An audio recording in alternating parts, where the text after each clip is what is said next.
Сиз искусство тагын илимдеринин докторусуз да. Мына азыр агайыбыз белгилүү окумушту сунуш киргизип атат. Муну илимий аспектиде изилдешибиз керек, комузду депчи. Ушул багытта айта турган оюңуз барбы? Жана бул жарлыктын, указдын идеализаторлорунун бири катары да. Мен кошумча катары айткым келет да. Мына азыр жогоруда Сагынал агайыбыз айтып атпайбы, санатный форма депчи. Бул европалык жазма маданиятка тиешелүү форма болуп эсептелет. Биздин комуздун жанрлары, мына жогоруда айтылган кербездер, ошол эле шыңгырама, толгоолор бүгүнкү күнгө чейин изилдөөгө алына элек такыр. Мен ойлойм, жеке окумушту ошолордун эмгегине таянып айткым келет. Мисалы, коңшу мамлекеттер өздөрүнүн күүлөрүнүн формаларын, жанрдык өзгөчөлүктөрүн, анан регионалдык стилдеги эле баягы мааниге бере турган өзгөчө баягы латтык интонациялык структурасы дейбиз да. Ушулардын баардыгын изилдеп, бир топ сонун илимий эмгектер жаратты да. А бизде бир дагы илимий изилдөө жүргүзө элек. Ушул нерсени баягы салттуу музыкада жанагы Өзбекстандан келген Руслан байке айтпадыбы? Бизде уже чыккан деп айтты. Аларда дагы.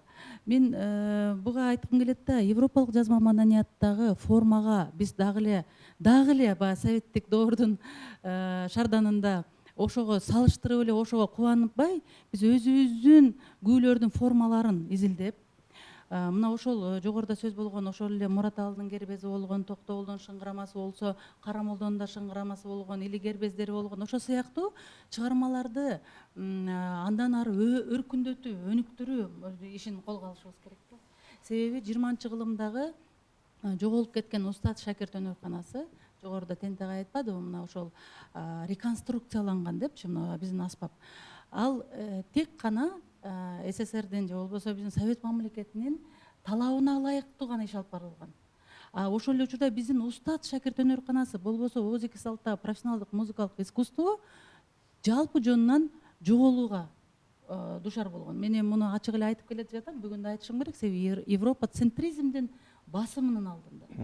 Албетте биздин күүлөр, биздин жазма композиторлорго сону материал болуп берген. Муну Глинка да айтат, элден алып элге бериш керек.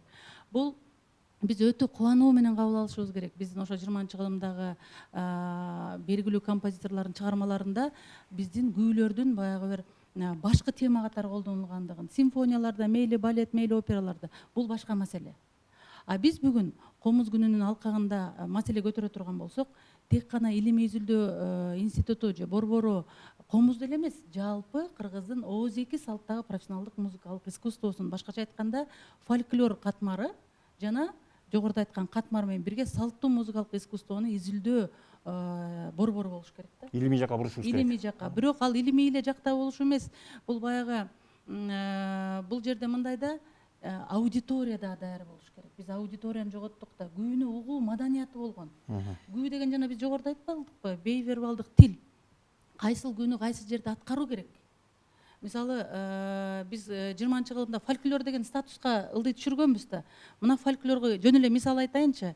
Фольклордун жанрга кирген кошок талалы. Каада салт ырларында кошок. Кошокту мисалы кантип сахнага алып чыгабыз? Кошоктун өзүнүн аткара турган жери бар. Же болбосо талап кылына турган жери бар. Кошок тек гана ошол өлүм житимде гана, же болбосо кызды узатууга бергенде гана айтылганда, мисалы ошол сыяктуу күүнү дагы бекеринен жанагы капалдын көкөй кести күүсү, ал баягы угузуу күүсүнө айланып кетти да бизде. Мисалы аны Карамолдо атабыз чертип атпайбы? Салт болуп калды. Салт болуп калды. Ал жанагы Айхан күү деп жанагы кадимки Чыңгыз хан убагындагы Кетбуканын черткен күүсү бүгүнкү күнгө жетип отурбайбы? Ошонун баардыгы демек бул информация берүүчү күү болуп атпайбы? Ошол себептен мен кошумча практикалык мааниси өтө зор, бирок илимий теориялык маселелер сөзсүз керек экендигин биз бүгүн түшүнүп атабыз. Бирок жана сиз айтып аткан аудитория бүгүнкү күндө даярбы? Даяр эмес. Себеби мындай да, кийин байкайсыздарбы концерттерде күүнү эмне кылып атышат азыр? Мына 9 кайрыкта мына биздин ардактуу комузчуларыбыз отурат. 9 кайрык күүсү ошол ар бир кайрыгындагы айта турган маани, маңызы жоңолуп эле, ритмикалык эле бир композицияга айланып калды да. Кол ойнотуп ага кошулуп, анан элдин баардыгы бир жеңил желпи, ыргактуу бир музыканага эмнегедир аудитория ошого кетип калган сыйкуу. Ыңгайлашып калды. Демек биз ошо 20-чы кылымдагы кетирген кемчиликтер абдан көп. биз ошол жазма маданиятты өркүндөттүк, биз абдан азаматтык кылдык. Бирок ошол учурда салттуу музыкалык маданиятты сактасак абдан жакшы болмок, ошол коңшулардай болуп. Эми дагы залкарларыбыздын көзү тирүү турат, ошол кишилерден методологияны алып калуу, үйрөтүү методикасын. Мен кошулам, нота менен чертиш керек, туура. Бирок Устат Шакирт өнөр-канасындагы мындай бир секреттер бар да. Ал нотага жазылбай турган. Ошолордун баардыгын жанагы күнүн маанисин, тарыхын, анын өзгөчөлүгүн, ошону сөзсүз түрдө устат аркылуу өткөнү ошол баары бир тарыхка аны да кошо ала жүрүү керек деген. Көрүп чертүү, угуп чертүү. Анан аудиторияда өткөрүп чертүү. Анан күнү чертүүдө мындай да абдан музыканттар баягы өзгөчө ролду аткарганда, бул элдин урмат сыйында болушкан музыканттар. Мамлекеттин колдоосуна аябай муктаж да мына бүгүнкү күндөчү бул өнөр. Тек гана комуз эмес, бул жерде жалпы салттуу музыкада, анда айтуучулук дагы, аспапчылык дагы, аваздык аспапчылыкты алып жүрүүчүлөр жөнүндө сөз да. Мисалы, кандай болгон? Күнү чертердин алдында комузчу даярдаган элди. Күүлөгөн. Комузду күүлөөнүн өзү адамды бурат да. Чакырат. Ошо үн комузду, аудиторияны. Анан ал акырын алды, күнүн тарыхын айткан. Анан күнү чертишкен. Күү чертиш мисалы, мен ушуну баса белгилеп айткым келет. 20-кылымдагы эң жоготуубуз биздики күү чертиш да. Күү чертиш өнөрү жана спорттогудай эле, ат чабыш, кыз куумайдагыдай эле.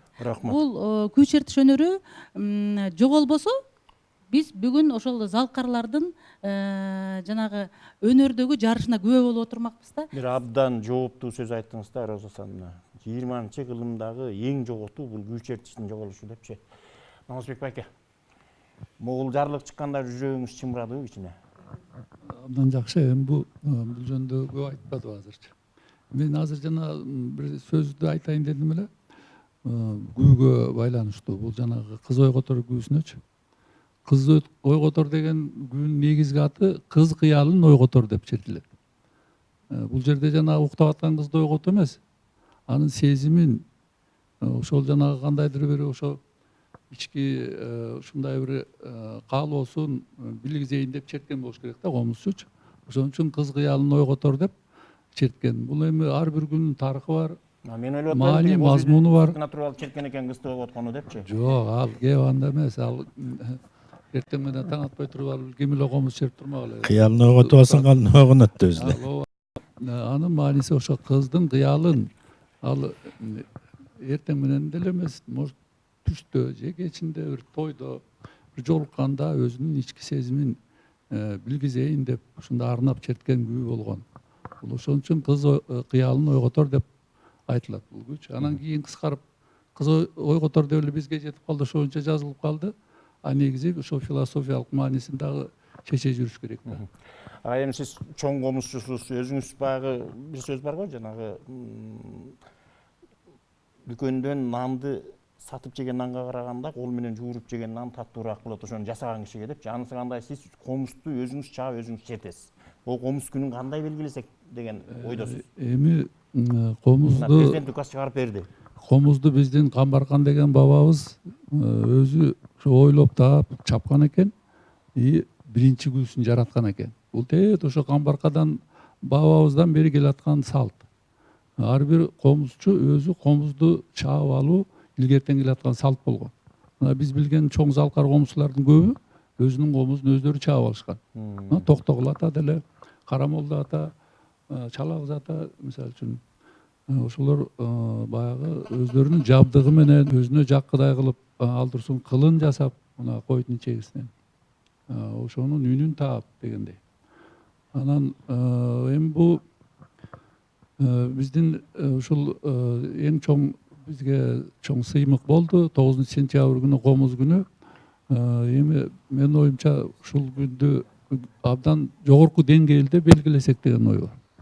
Жалпы кыргыз эли менен биригип баарыбыз тең ошого мындай ушул чоң кичинебиз баарыбыз тең жакшы көңүл буруп мындай активдүү катышып анан эми биринчи жолу кандай баягы кандай деңгээлде өтөрү азырынча белгисиз, бирок бара бара көч түзөлөт дегендей бара бара дагы мындай жакшы өтөт го деген ой бар. Биз эми биздин көрсөтүүгө урматтуу биздин студиянын меймандары Кыргыз Республикасынын Маданият маалымат туризм министринин биринчи орун басары Кайрат Иманалиевди чакырды эле баягы тиешелүү жумуштарына карата келбей калды да, биз ошол кишинин оозунан уккубуз келди эле бул 9 сентябрда кандай деңгээлде белгилейбиз деп. Кепкечеги сизде айтып. Эми ошо Кайрат Олжобаевскийси жакшы болмок, ал киши 2 совещание өткөрдү. Ошол совещаниеде чогулушта мен болдум. Кандагы эле өткөрөлү. Быйылкы жыл чукул болуп калды. Эмдиги жылы башкача кылалы деп кеңешип чечкенбиз. Жакшы, маселени үстүнөн чыктыңыз. Корумдуга Карамолду атабыздын айылына барып, ошол жерден Устат Шакирттин жанагы 300дөй бала ошол жакта комузчу болуп бар экен. Ошо эстелик мектептин алдында, эстелигин алдынан Тургун Байсадыков жазган эстелигин алдында ошол жерге келип туруп комузчулар чертет. Карамолдонун күүлөрүн чертет. Мына ошондон башталат майрам өзү 8 сентябрда. Ал эми 9 сентябрда биздин улуттук консерваторияда пресс-конференция өтөт. Комузчуларыбыз, залкар комузчуларыбыз чыгып өздөрүн айтат, куттуктайт майрам менен, күнү чертет. Ошо жерде бир какой-то бир мындай обсуждение болот да, кандай кылабыз деп. 9-unda эртең менен саат 10-до. Ал эми ошол жерде биздин катыша турган балдар өсүп бүт бар даярданып атат. Окуу жайлардан мисалы менден комузчулар ансамбль чыгып туруп таң булбулун чертет. Бул саат 6-да филармониядан уланат. 9 сентябрда. Ал жерде эмне болот? Филармония чоң концерт болот. Может, урматтуу президентибиз келеби, ишылып жакшы деңгээлде өткөрүшүбүз керек да. Азыр чоң репетиция жүрүп атат, күндөй болуп атат. Рахмат. Так что 9-да да. Рахмат ушул маалымат берип койгонуңузга. Анан Рустам, кечээ күнү мен ушул нерсеге көрсөтүүгө даярданып атып бир нерсени угуп калдым. Биз сиз могу салттуу музыканын алкагында Өзбекстанга барып келипсиз. Анан ошол жерден биздин 2 жигитибиз жеңүүчү болуптур да. Ошону айта кетиңизчи, маданий жаңылык катары. Дал ушул баягы бир комуз күндө жалпы кыргыз элине бир белек болду да. Себеби Шарк тараналары деген музыкалык фестиваль 97-жылдан бери өтүп келе жаткандыгына кайрыла турган болсок, бул 12-чи жолку музыкалык фестиваль. Ага чейин мына Сагын Алагай билет 78-жылдан баштап ошол илимий теориялык маселелерге арналган конференциялар өтүп турган Самаркандта. Кийин алар ошонун баягы алкагын кеңейтип, ошол практикалык өңүттө иш алып барганга ошондой фестивалдарды өткөрө башташканда буга дүйнө жүзүнөн жалпы 350ден ашык катышуучу болду. 33 мамлекеттен ошол кароо сынакка катышты. Биз ошол 9 мамлекеттен баягы жюри мүчөлөрүн чакырылыптыр. Кыргызстандын атынан ошо салттуу музыканы алып жүрүүчүсү катары мени кошкон экен. Жюринин председатели Кореядан болду. Ошол ЮНЕСКОнун атайын өкүлчүлүгү экен, ошол салттуу музыкалык искусствону изилдеген киши экен. Ошол жерде биздин музыканттар, мына мен жогоруда сөз кылган бейвербалдык тил деп атпайлыбы? Ошол айтылгандын тактоо иретин айтып атам да, ошол атайын 4 чыгармадан турган Карамолду Орозовдун Жаш кербезин, Атай Уганбаевдин Ак тамак көк тамагын, Ниязалы Борошовдун Кара өзгөйүн жана Нурак Абдырахмандын Мезгил жаңырыгы деген 4 чыгарма менен өздөрүнүн 20 мүнөттүк баягы конкурстун талабына ылайык чыгармаларын аткарышты. Албетте биз ошол балдардын Кыргызстандын дегеле буга чейин 2001-жылы Нурак атабыз ЮНЕСКОнун атайын сыйлыгына ээ болуптур. Ал эми ошондон бери карай 2017-жылы Мурас деген ансамбль 2-чи орунду алышыптыр. 2017-жылы. Ал эми биринчи жолу Кыргызстан биринчи сыйлыкка ошол тагы ошо жогоруда айткан комуз күнүнүн алдында ушундай бир кылчак болушка. Өтө кубанычтуу. Анан бир баса белгилеп айтайын деп атам да, ошол жерде Элеман менен Айбек деген балабыз бар. Бул балдар акак комузчулардын тобунун балдары. Мен ушул жерден пайдаланып устатына дагы рахмат айткым келет. Бул биздин Жекшенов агайдын түптөп кеткен мектеби да. Ошол Ирина дагы агайдын окуучусу, биз да окуучусубуз дегендей. Элеман менен Айбектин бир өзгөчөлүгүнө айткым келет да. Баягы биздин жана кол ойнотуу күйлөр ошондой эле жюриде да ушундай суроо болду да, туулду. Бул эми музыкалык сүйлөм жоголуп кетип атат дейт да. Себеби жанагы комузду илип черткенде жок үн эле вакуум болуп калат да. Тың тың тың деген эле болуп атпайбы? Анан ошол жерде Түркменистандан келген жюри мүчөсү ошого аябай мындай эме болду да. Бу жерде музыкалык сүйлөм жоголуп атат, анан кандай болот деген маанидечи. Ошондо мен айтып бердим жана бейвербалдык тил боюнча. Бул анык сүйлөм депчи. Анан ал жерде дагы бир кемчиликтерин байкадым. Баягы жюринин мүчөсү катарычы ошол чыгарманын тарыхын, анын регионалдык же өзгөчөлүк стилдерин же жанрдык өзгөчөлүгүн жазып кыска маалымат бергенде ошондой суроо туулмак эмес да. Аннотация бергенде. Себеби баягы биринчиден баардык өлкөлөрдөн келгендер баардык эле баягы музыкалык номерлердин тарыхын биле бербейт. Ал жерде баягы визиттик карточка катары ар бир этнос өзүнүн гана салттуу музыкасын көрсөткөнгө аракет кылды да. Анан дагы бир кызык нерсе, албетте биз трансформацияны абдан туура түшүнөбүз, биз колдойбуз. Жана жогоруда айттык го 20-жылымда кыргыз музыкасынын трансформацияланышы боюнча азыр алымдашуу алкагы. Азыр мультикультурализм доору. Биз каалаган музыканы уга алабыз, каалаган динге кире алабыз деген заман азырчы. Ошол сыңары албетте синтезделген же болбосо заманбап музыкалык аспаптар менен коштолгон салттуу музыкалык искусство аябай жайылып баратат. Муну этно маданий чөйрө деп атпайлыбы, ошону угуп атат да. Же болбосо азыр көп этно джаз, же болбосо этно музыкалык стиль деп атышат да. Поп музыкасында деле, поп жанрында деле, эстрадада. Ошол өңүттөгү чыгармалар да келди.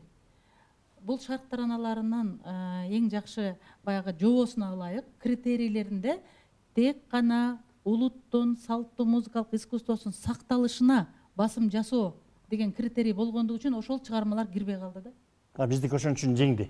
Бул биздики баягы андай десек да болот. Ошол себептен мен дагы бир жолу ушу жалпы кыргыз элин куттуктайм.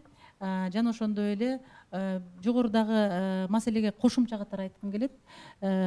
Биз сөзсүз түрдө баягы мунун мамлекеттик программасын иштеп чыгышыбыз керек. Себеби ага илим билим министрлиги бала бакчадан башташ керек, мунун баардыгы үй бүлөдөн башталыш керек. Кыргызстанда ар бир үйдө комуз илинип туруш керек. Ошол идеяны, бул идеологиянын өзөгүндө турат да. Комуздагы күбөлөр, чыгармалар, гана мына комузчулар дегеле музыканттарчы. Советтер Союзунда эстеңиз, партияны кимдер мактады эле? Акындар мактаган. Кимдер чертти эле? Колхоз камбарканын ким чыгарды эле? Комузчулар чыгарган. Себеби мезгил талабындагы идеологиянын чабармандары болушкан да. Демек биз ошол идеологияны эмне себептен биз бүгүн салттуу музыкалык искусствону алып жүрүүчүлөрүн колдонбойбуз? Тек гана салттуу музыканы алып жүрүүчүлөр эмес. Эмне үчүн сүрөттү колдонбойбуз? Эмне үчүн ошол эле биздин эстрадалык заманбап музыкасын? Бул көрдүңүзбү? Бул өзүнчө чоң маселе. Ошол себептен мен айтар элем, президентибиздин бул жарлыгын кош колдоп, жана жогоруда мен айткан илим билим министрлиги менен бирге маданият маалымат туризм министрлиги, улуттук илимдер академиясы жана ошондой эле коомдук уюмдардын баары башын бириктирип бир программа түзүп чыгыш. Мамлекеттик программа. Мамлекеттик программа. Ошол программанын алкагына баардык жогоруда айтылган илимий изилдөө иштеринен баштап практикалык мааниси терең иш-чаралар кирсе, ошону биз баягы өз жолунда, ар ким өз структурасында иш алып барса гана чоң ийгиликтер жаралат деп айтам. Чоң рахмат. Куттуктайбыз. Ошончо ишинин ичинен барып, ошол кыргыздар тобунун мүчөсү болуп барып келгениңиз да бул жакшы нерсе. Эмесе кезекти күүгө берели. Биздин белгилүү комузчу кызыбыз Кыргыз Республикасынын эмгек сиңирген артисти Анара эжекебиз биздин арабызда турат. Көбүрөөк сүйлөп күттүрүп калдык, бирок мен атайын калтырдым сизди. Баягы кулактан кирип бойду алган күүгө кезек берели деп атабыз да.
абдан чоң ыраазычылык билдиребиз. Бул эми автордук чыгарма деген абдан жакшы нерсе. Бул бала төрөгөнгө барабар.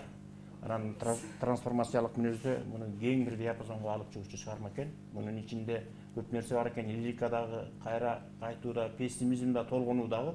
Комузчу эмес, мен ошондой түшүнүп атам, анан комузчулар кандай түшүнүп атат билем. Сизге чоң рахмат, ишиңизге ийгилик болсун. Сөзгө чек сизде.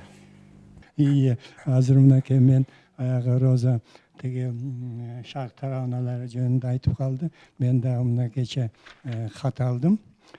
14-16 ноября 2019 года состоится 8-й Санкт-Петербургский международный культурный форум. В 2018 году в форуме приняли участие 35 тысяч человек. И в том числе 50 иностранных делегаций, более 2000 зарубежных экспертов, видных деятелей культуры из 101 страны.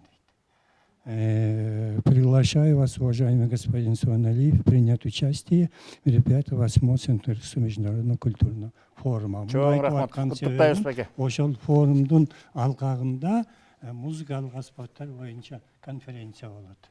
Ошол конференцияга мен докладым кирип, ошол неме эткен, ошол комустун Роза айтып кетпейди, чертишүү жок болуп кетти деп.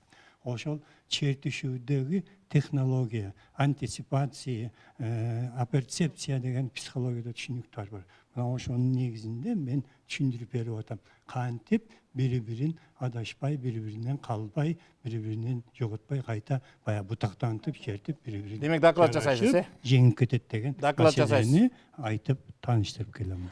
Жакшы барып келиңиз. Я хотела добавить, вот сейчас, смотрите, профессор наш сказал, да, там будет огромный форум, да, и в том числе как раз-таки он там огласит вот это вот, о наш комузе сделает доклад, да, вы представляете, сколько людей будут в мире через комуз познает Кыргызстан. Я вот хотела добавить, сегодня век глобализации, когда народ передвигается самостоятельно, да, вот по всему миру. Сколько наших соотечественников сегодня находится за рубежом.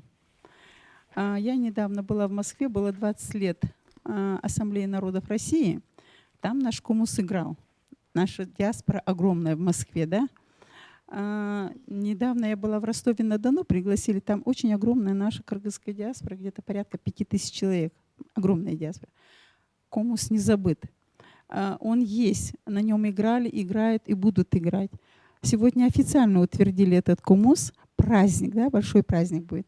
Я думаю, сегодня в средствах массовой информации везде эта информация есть, и наши диаспоры за рубежом уже об этом знают, да.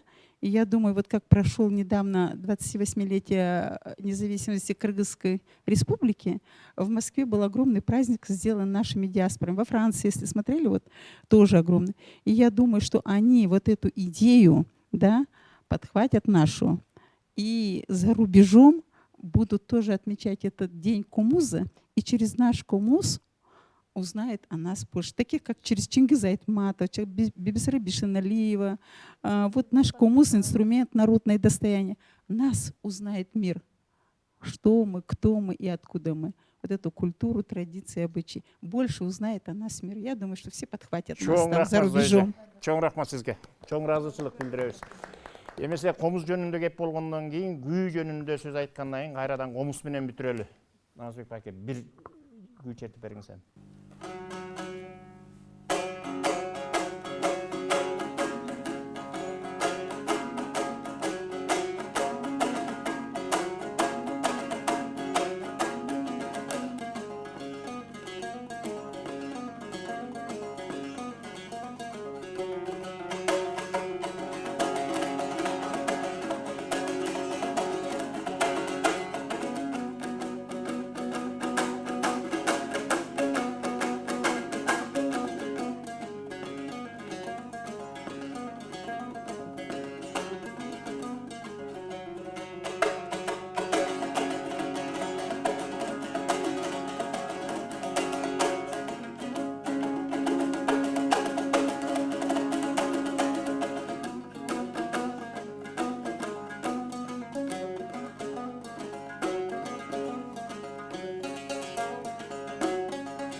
Бүгүнкү көрсөтүүнү айтылуу камбарка менен баштап келе ибарат менен аяктап жатабыз. Учур мүмкүнчүлүгүнөн пайдаланып, бул көрсөтүүнүн жүрүшүндө биздин агабыз Тентимурат Алиевич бир жакшы сөз айтып кетти.